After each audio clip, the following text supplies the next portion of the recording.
Okay, so what goes into hosting a spikeball tournament? Hosting a spikeball tournament, there's a lot of things. To start off with figuring out social media, so you're posting on. I post on Instagram, GroupMe's, Facebook, and then send it to the other Instagram pages, as well as text certain individuals who don't have social media. And then we do a registration link, so you're looking at, I use Google Forms, pretty easy, free. You use Google Forms to get all the teams to sign up. And then I use Venmo for money. You can use different stuff. And then as submissions come in, I put them all into Flango. And since I know the scene well, I can rank them top to bottom in terms of pools and everything, get that all set up. And then it's just packing everything up, bringing it to the field. And then, yeah. I saw that you had some track experience in high school. Do you think that that's helped you succeed in your spikeball career? Yeah, I mean, track is mainly just a physical sport, so you're just looking at a lot of cardio and muscle development and a lot of, I high jumped in high school, so it's like a lot of body awareness, if that makes sense. So that's really helpful when it comes to spikeball. Yeah. Why do you keep on hosting tournaments?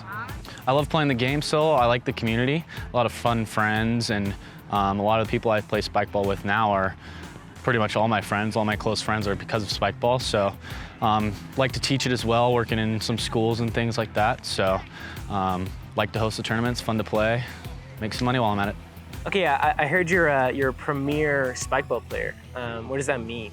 And what does it take to become a premier spikeball player?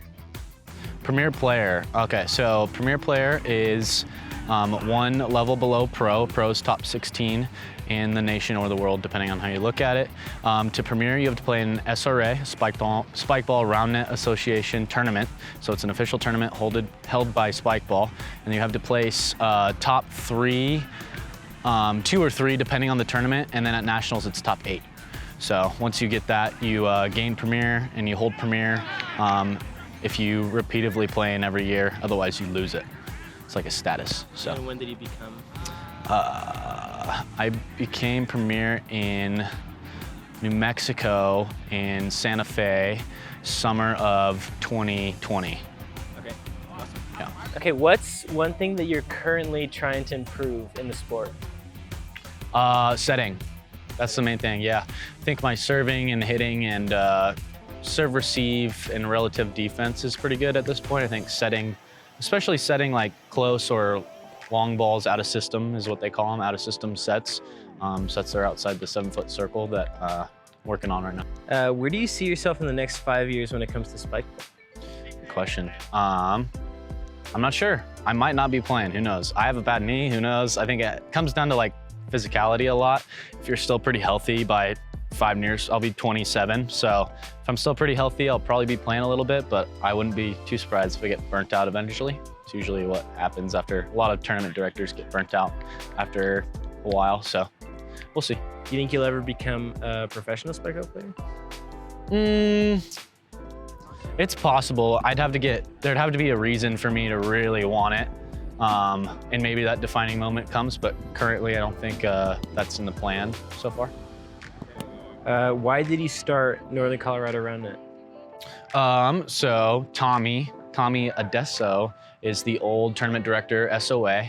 Spikeball recognizes one premier player in each state to hold tournaments for them, and they get insurance and a bunch of other benefits. And Tommy was quitting and stopped holding tournaments right about when I came into the scene.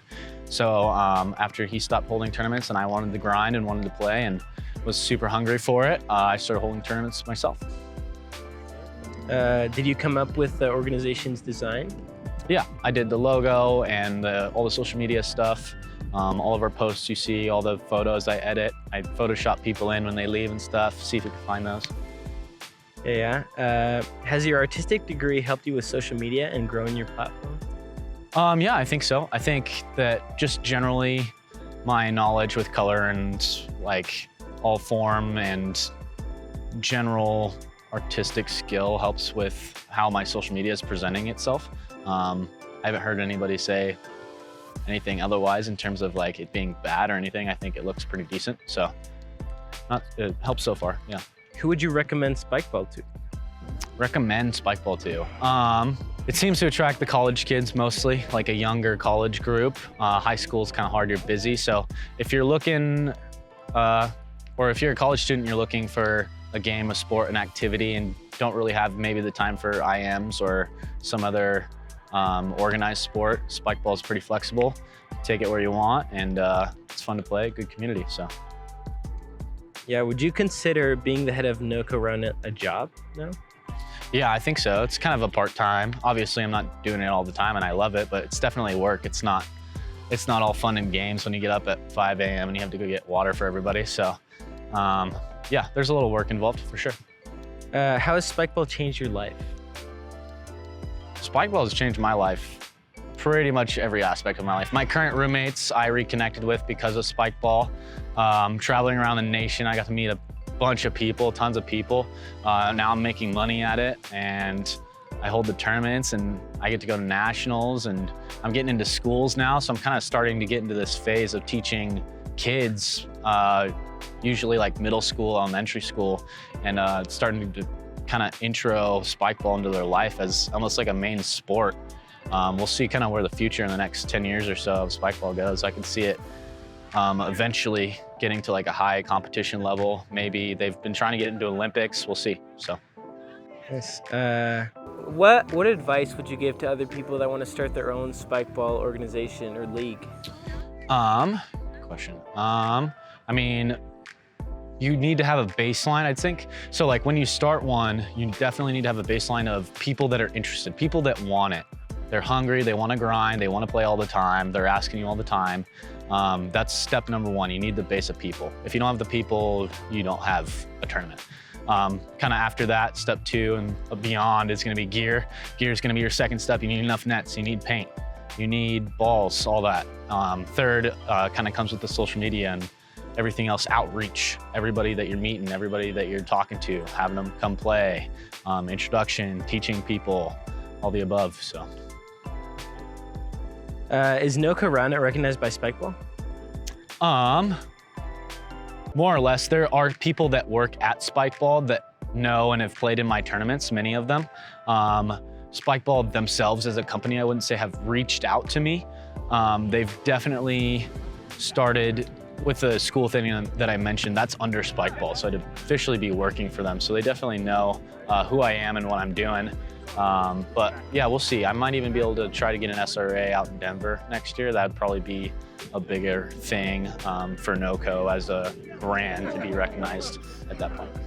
Okay, and last but not least, what's the effect that you think you have on the community around you?